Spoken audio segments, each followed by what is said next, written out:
हम में से बहुत सारे लोगों की फेवरेट एनिमेटेड मूवीज तो होंगी ही, पर कभी सोचा है कि दुनिया की सबसे बेहतरीन 15 एनिमेटेड मूवीज कौन सी होंगी? वेल, ये सवाल थोड़ा मुश्किल है और ऐसा ही मुश्किल सवाल हमारे सब्सक्राइबर नचिकेत भाई ने हमसे पूछा था। एंड डेफिनेटली फेवरेट मूवीज का होना एक सब्जेक्टिव मैटर है। ऐसे में मैंने सोचा कि क्यों ना उन मूवीज के बारे में मेंशन किया जाए जिन्होंने एक्चुअली एक बहुत बड़ा इन्फ्लुएंस पूरी की पूरी एनिमेटेड इंडस्ट्री में साबित किया है और कुछ ऐसा किया है जिसके लिए वो हिस्ट्री में हमेशा जानी जाएंगी। तो आज की इस वीडियो में हम बात करने वाले हैं 15 most influential animated movies of all time के बारे में। हे गाइस, मेरा नाम है पंकज सागर और आपका स्वागत है गेमों को हिंदी के एक और फ्रेश वीडियो में। Now without wasting any more time, let's get started.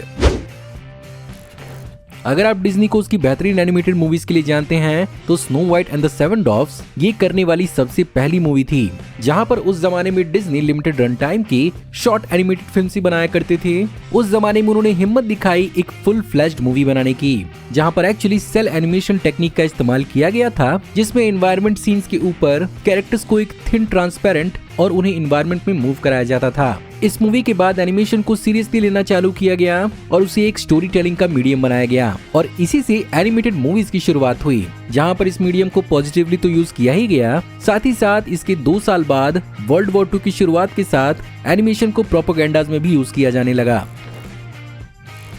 अब हाँ, 1988 की who framed Roger rabbit technically कोई पूरी तरह से एनिमेटेड मूवी नहीं है और ना ही ये one of the most earliest movies में से एक है जिसने लाइव एक्शन और हैंड ऑन एनिमेशन को एक साथ लाया था। बट इसने जो किया था वो आज करने का कोई सोच भी नहीं सकता। डिज्नी की इस मूवी ने एक्चुअली अपनी राइवल वार्नर ब्रोस के कई सारे कैरेक्टर्स को भी इस मूवी के अंदर फीचर किया था। इसके साथ साथ ये मूवी बच्चों से ज्यादा बड़ों के लिए भी थी, क्योंकि इस मूवी के अंदर जेसिका रैबिट को कोई भूल नहीं सकता।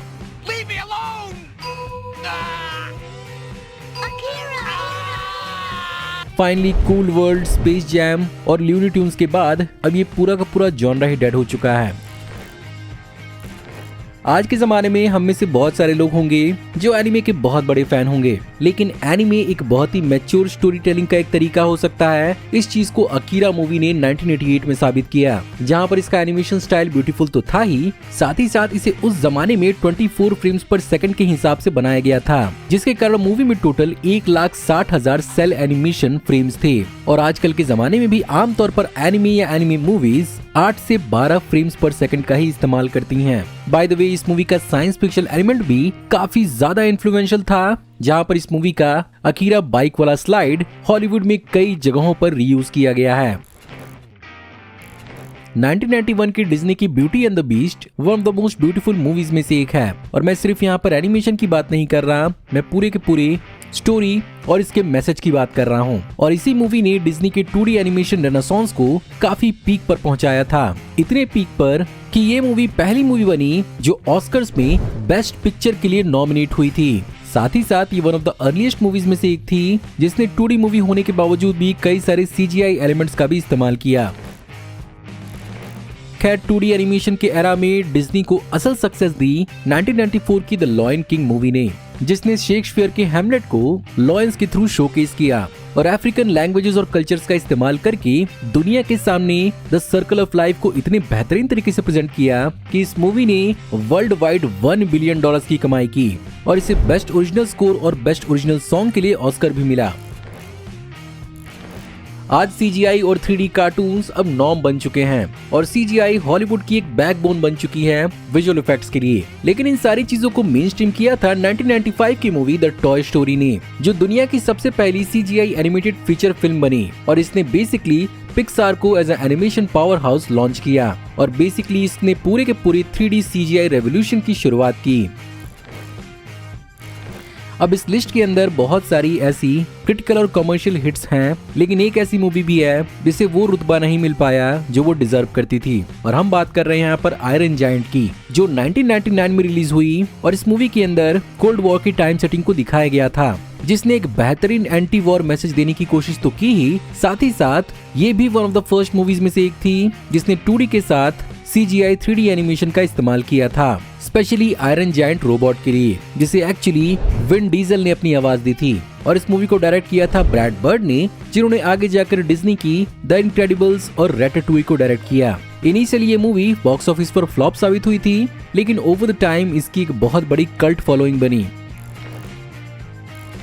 भले ही श्रेक मूवी पहली नजर में एक बहुत ही गूफी और कई सारे फेरी टेल के क्लीशे को पैरोडी करती हुई नजर आई थी, लेकिन एक्चुअली ये मूवी काफी ज्यादा आइकॉनिक थी, जहां पर इसे बच्चों से ज्यादा एडल्ट्स ने पसंद किया और इसकी एक मैसिव कल्ट फॉलोइंग बन पाई। लेकिन इसके साथ साथ ये पहली मूवी थी जिसने एकेडमी अवार्ड यानी ऑस्कर्स का बेस्ट एनिमेटेड फीचर जीता था, जिसने एक्चुअली ड्रीम वर्क्स को एक बहुत बड़ा पुश दिया और ये डिज्नी के कंपेटिटर के रूप में साबित हो पाई।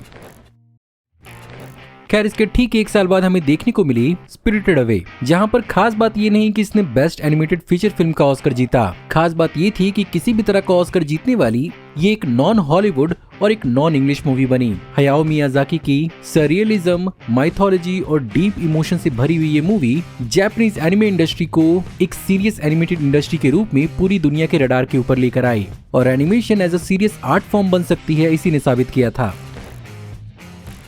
पर्सनली मैं मानता हूँ कि अलग अलग प्रकार के एनिमेशन जॉनरा में सबसे ज्यादा मुश्किल होता है क्लेमेशन या स्टॉप मोशन एनिमेशन, और साल 2006 में ऑस्कर जीतने वाली Wallace and Gromit the curse of were rabbit एक बहुत ही इंपॉर्टेंट मूवी साबित हुई, जहां पर इसने 3D डोमिनेटेड एरा में एज अ स्टॉप मोशन खुद को साबित किया था। और शायद आप में से बहुत सारे लोग को ये बात ना मालूम हो कि वॉलेस एंड ग्रोमिट की यही मूवी थी जिसने पहली बार शॉन द शीप को इंट्रोड्यूस किया था, जिसका अपना एक कल्ट फॉलोइंग और लेगेसी है।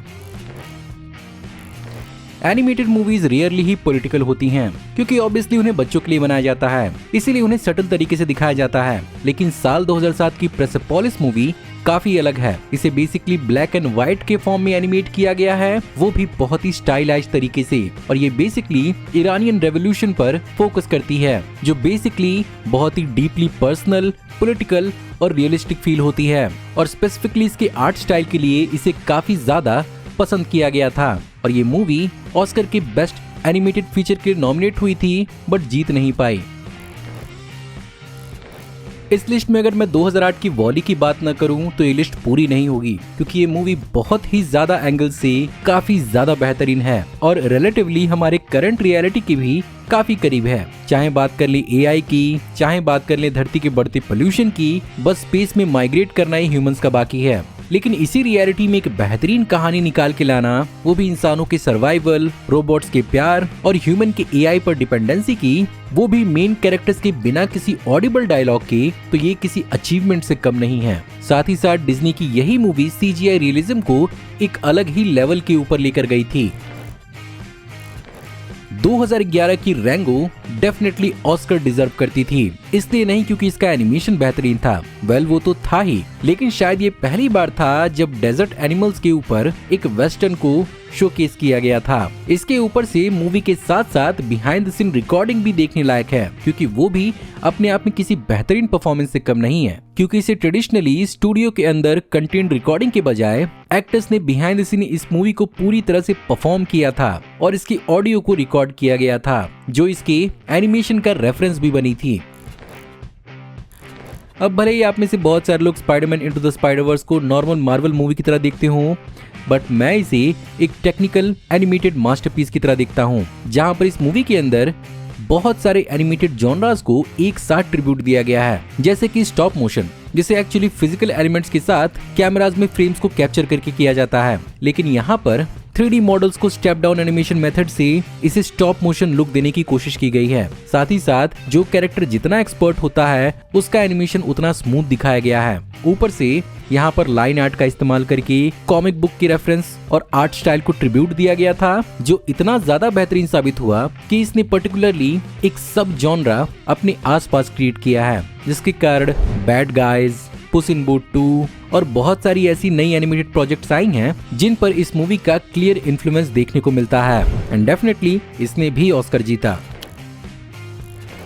फाइनली इस लिस्ट की सबसे अननोन मूवी, जो हो सकता है कि आप में से बहुत सारे लोगों ने ना देखी हो, बट मैं रेकमेंड करता हूं कि आपको इस मूवी को जरूर से ही जरूर देखना चाहिए। उसका रीजन ये है कि एक तो ये मूवी एनिमल्स और उनके इमोशंस पर रन करती है, जहां पर कोई डायलॉग नहीं है, और दूसरा सबसे बड़ा रीजन ये है कि इसे एक इंडिपेंडेंट स्टूडियो ने बनाया है, वो भी free open source software blender का इस्तेमाल करके। और तीसरा ये है कि इन सब के बावजूद भी ये मूवी इस साल बेस्ट एनिमेटेड फीचर फिल्म के लिए ऑस्कर जीत चुकी है। ये मूवी मिनिमलिस्टिक, एक्सपेरिमेंटल और विजुअली पोएटिक है, जिसने बड़े बड़े स्टूडियोज को भी एक बहुत बड़ी चुनौती दी है। सो गाइज ये थी आज की वीडियो। मैं उम्मीद करता हूँ आपको आज की वीडियो पसंद जरूर आई होगी, और अगर आपको आज की वीडियो पसंद आई हो तो प्लीज वीडियो को लाइक जरूर करिएगा। कमेंट्स में आप बताइए कि आपकी कौन सी और क्यों फेवरेट एनिमेटेड मूवी है। अगर आप इस चैनल पर नए हैं तो प्लीज चैनल को सब्सक्राइब कर लीजिए, क्योंकि हम ऐसी औसम वीडियो इस चैनल पर लाते रहते हैं। मैं जल्दी ही आपको एक नई वीडियो में देखने को मिलूंगा, तब तक आप हमारी इन वीडियोस को एंजॉय कर सकते हैं। Thank you for watching, see you in the next video, till then take care, good bye.